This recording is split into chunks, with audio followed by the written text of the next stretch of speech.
He's better than last.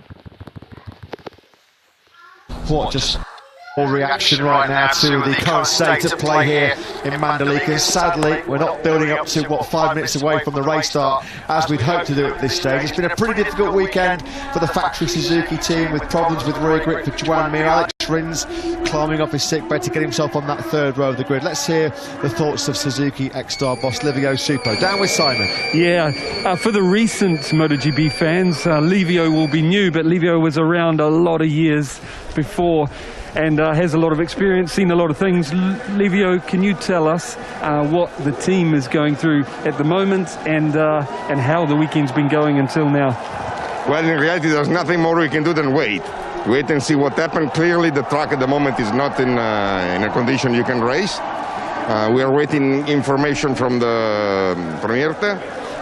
But really, of course, bikes are already set up for the wet, but there's nothing you can really do at the moment. When you say bikes, you change both machines for both riders, or you change just one? One, but then we will see. Okay. And Livio, the weekend until now, I spoke to you in warm-up this morning, but it was a little short chat. Can you tell us, the listeners, how it's been going until now for Suzuki? And did you find the answer you were looking for in warm-up? I know you'd made some setup changes, especially to Juan Mir's machine. Yeah, let's say that the new rear structure of the tire has had an influence, especially on John's riding style. I think at the end is more a riding style than bikes. That's my feeling, personal feeling. This morning he improved the feeling, so sure is an improvement comparing with Friday and Saturday. While Alex, the position on the grid is not perfect, but his feeling was never bad. This morning he changed the bike. He tested in the second exit. He tested with a medium tire. It didn't feel good. So now, anyway, we should have started with a soft if it were sunny. But also, I think both have potential to do better than expected. That's my feeling. Okay. Livio, thank you for your time. Welcome. Yeah, thanks to Simon. Thanks to Livio Suppo. As you can see there at the bottom of your screen is the pit lane open, delayed due to weather conditions. We just popped into the Tech 3 KTM garage and saw Remy Gardner's logo that he carries around with him on his chest plate. He's a surf dude, isn't he, from Australia, Remy? And at the moment, that's probably what you need, a bit of surfing kit out here in Mandalika.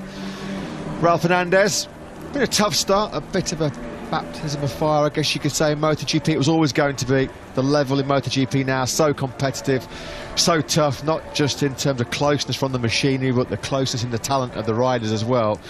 And tough start to finish last in the season opener in Qatar. When you think how awesome, how fantastic Raul Fernandez was in Moto2 last year, he said he's got to sort of recalibrate his brain to understand that it is going to take time. He has got to be patient. Although patience is not a character virtue you normally associate with professional motorcycle racing, is it?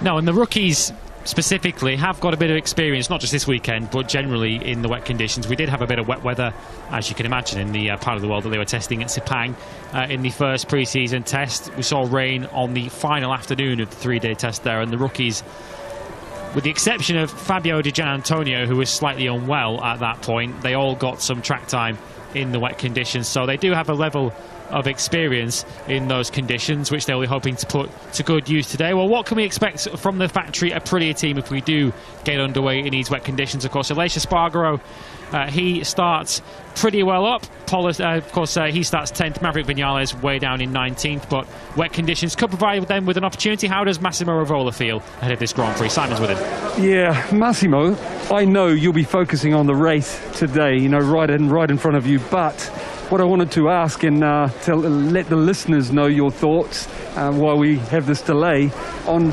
I've been watching, obviously, closely the last few years, and the Aprilia is taking steps forward non-stop. Really impressive, and I've been saying on our shows that I believe now that the rest of the paddock, there'll be quite a few riders genuinely interested in riding your machine. I think it's got to the level now, it's proving to be competitive everywhere. I'd really like to get your thoughts on it. Well, thanks first of all, Simon. It's nice to have this kind of feeling, and it's nice that you guys have this kind of feeling. I think that, if there are some riders interested, that's fine. But we have also very good 2 riders, and I hope to keep them for the few years. I hope so. By the way, every year we are doing a small step forward. We are getting closer and closer. Still, is not enough. And once we will reach the top, for sure, it won't be enough, because everybody are pushing like hell every year and actually every race. So I'm confident we are working fine. We need to get Maverick getting the feeling, as actually today in the warm-up he got the right feeling. He was P2, but also the rhythm he had was quite good. Aleix was as well also very, very good and consistent. So to be honest, for today I was hoping for a long dry race. It doesn't look like it's going to be like that, but let's see. I mean, we are ready. I mean, we know that we are part of the game. We are in the game and we want to play. I saw Maverick had 2 setups one on each bike, and was it a setup change that helped him find the feeling he wanted? Yeah, we did a setup change today to try to get a better feeling, and it worked.